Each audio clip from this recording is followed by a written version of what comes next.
எல்லாருக்கும் வணக்கம். Welcome to Lavanya great information channel. Friends, இன்றைக்கி ஒரு சூப்பரான வீடியோ தான் நம்ம இன்றைக்கி பார்க்க போகிறோம். நீங்கள் முதல் முறையாக வீடியோவை பார்க்குறதா இருந்தால் கண்டிப்பாக சப்ஸ்கிரைப் பண்ணிக்கோங்க. பக்கத்தில் இருக்கிற பெல் ஐக்கானை கிளிக் பண்ணிக்கோங்க. அப்போ தான் நான் போடுற வீடியோட நோட்டிஃபிகேஷன் உங்களுக்கு உடனே வரும். வாங்க ஃப்ரெண்ட்ஸ், இப்போ நம்ம வீடியோக்குள்ளே போகலாம். நம்ம சேனலில் நிறைய இன்ஃபர்மேஷன் வீடியோ போட்டிருக்கு ஃப்ரெண்ட்ஸ். அதில் உங்களுக்கு எந்த வீடியோ உங்களுக்கு பிடிச்சிருக்கோ கண்டிப்பாக நீங்கள் கமெண்ட் பண்ணுங்கள். இன்றைக்கி ஒரு முக்கியமான நம்ம ஒரு இன்ஃபர்மேஷன் தான் பார்க்க போகிறோம். என்னென்னு பார்த்தீங்கன்னா, குழந்தைகளை எப்படி ஊக்குவிப்பது அப்படின்ற ஒரு மோட்டிவேஷன் வீடியோ தான் நம்ம இன்றைக்கி பார்க்க போகிறோம். பெரியவங்கள்லாம் சொல்லுவாங்க, குழந்தைய பெற்றுக்கிறது முக்கியம் இல்லை, அதை நல்லபடியாக வளர்க்குறது தான் இருக்கிற பெரிய டாஸ்க்கே அப்படின்ற மாதிரி சொல்லுவாங்க.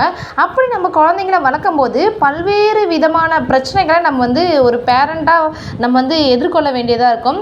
என்னென்னு பார்த்தீங்கன்னா, நம்ம எப்படி நடந்துக்கிறோமோ அந்த மாதிரி ரியாக்ஷன்ஸ் தான் நம்மளுடைய குழந்தைகள் செய்யும். ஸோ அவங்களுக்கு ஒரு டிமோட்டிவேட்டராக இல்லாமல் ஒரு மோட்டிவேட்டராக நம்ம எப்படி மாறுறது அப்படின்றத பற்றி தான் நம்ம இன்றைக்கி பார்க்க போகிறோம்.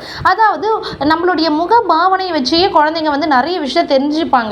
நம்ம முடிந்த அளவு எதிர்மறையான ஒரு ரியாக்ஷன்ஸை குழந்தைங்க கிட்ட கொடுக்காம ஒரு பாசிட்டிவான ஒரு ரியாக்ஷன்ஸை குழந்தைங்க கிட்ட நம்ம அடிக்கடி கொடுத்தோன்னா அவங்க ஒரு பாசிட்டிவாக மாற கண்டிப்பாக ஒரு வாய்ப்பு இருக்குது. அதில் ஒரு சில டிப்ஸ் நான் உங்களுக்கு சொல்கிறேன். நம்ம ஒரு பேரண்ட்ஸாக இருக்கும்பொழுது ஒரு குழந்தைங்க கிட்ட நல்ல ஒரு பாண்டிங் இருக்கணும். அவங்க எந்த விஷயத்தையுமே நம்ம கூட ஷேர் பண்ணுற அளவுக்கு ஒரு ஃப்ரெண்ட்ஷிப் லீடிங்கில் நம்ம இருக்கணும். நம்ம குழந்தைங்கள மோட்டிவேட் பண்ண அவங்க ஒரு செய்கிற செயலை ஆமாம் நீ சரியாக செஞ்சுருக்கிற, அப்படி தான் நீ இருக்கணும்.